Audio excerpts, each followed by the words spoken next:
Good morning, TV, and good morning, dear listener. My voice is still cracking because of the we're in the field trying to follow up the election process. Nigerians were prepared. Amici, INEC told us beforehand that we have a large number of young persons and fresh voters on the 93 point something million, 94 million registered voters.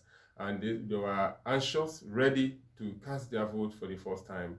And even with the Naira redesign, Amici, Nigerians came all out to exercise their civic responsibility, civic duty.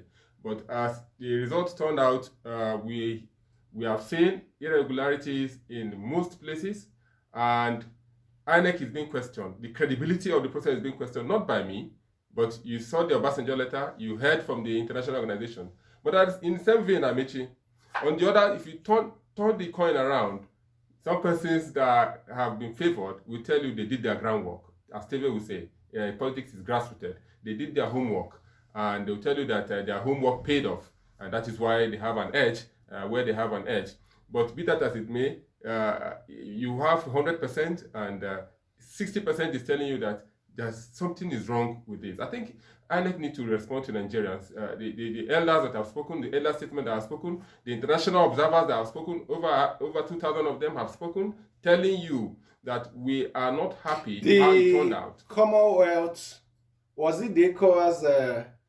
The IRI? No, ECOWAS observer mission said the election was largely peaceful, irrespective of some violence here and there. Yes, you can say... They appear to differ from the rest of the observation teams. Amici, I can tell you that in some polling units around the office area, people walked in peacefully to cast their vote and they came out. Around the ECOWAS area, let me be precise, people walked in there, cast their vote and came out. And if you are an observer and you watch that, and you walk 1 kilometer and you watch and saw it was peaceful, I don't think you have a different opinion. But why should somebody say it is peaceful? Because you saw the offset that happened in the National Assembly election. For example, a lot of governors that lost their seat, they didn't return. It shows in a way, to an extent, that there was credibility in that aspect. The people's voice were heard. The people voted, and for the right candidate. That is why a governor like Ayade and Tom did not return elected.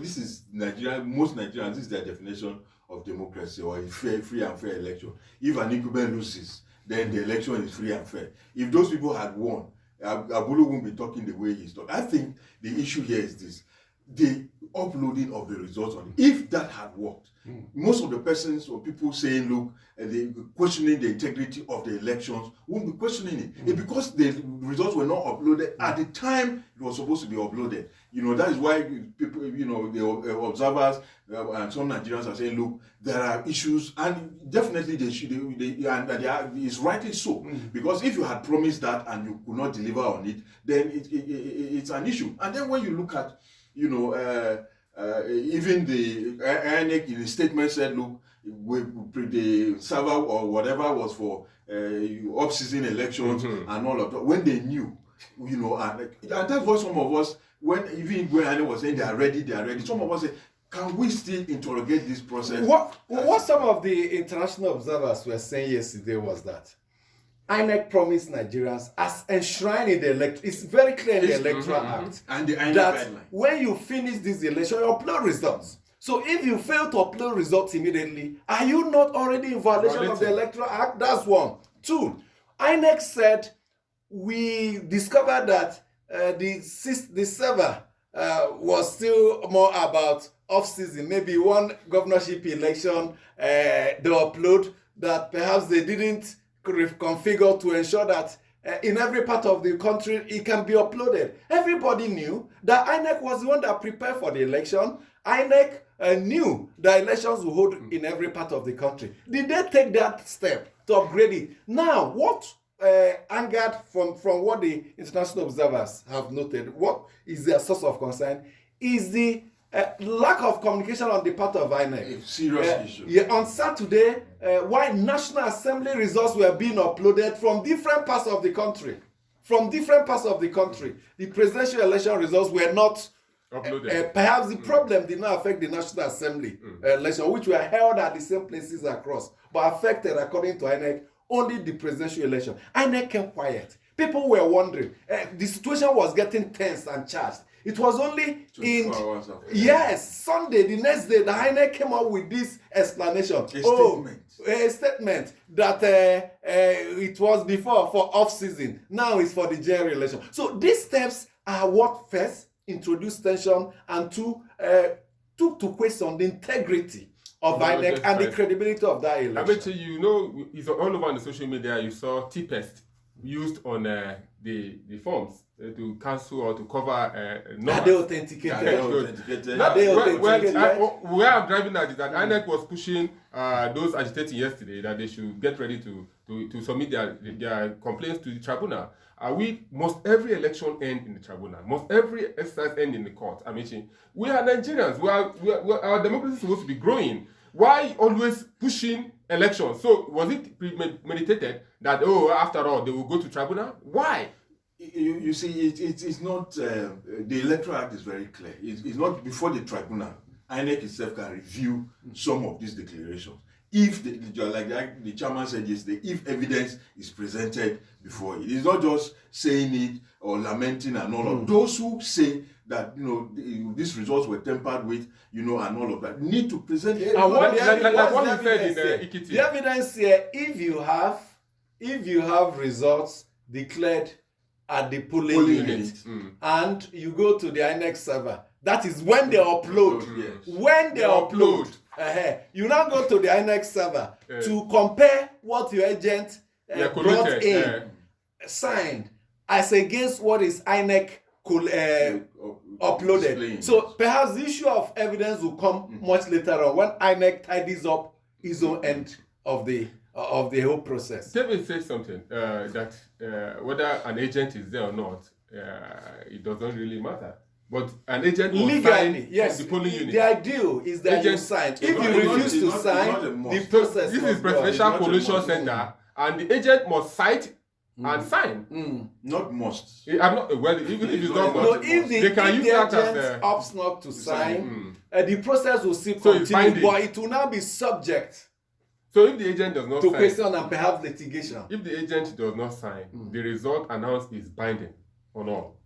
It could still be contested. Every result is valid till the last cut off. Even appeal for that level says this is the result. So there is a lacuna in the Electoral Act. Then. No lacuna. So the agent must sign before it is authenticated. You can't say must. We need to go to revisit the Electoral Act. No, you hold the process at the one point. Even results that are signed by all the agents can still be taken to the tribunal and contested and overturned.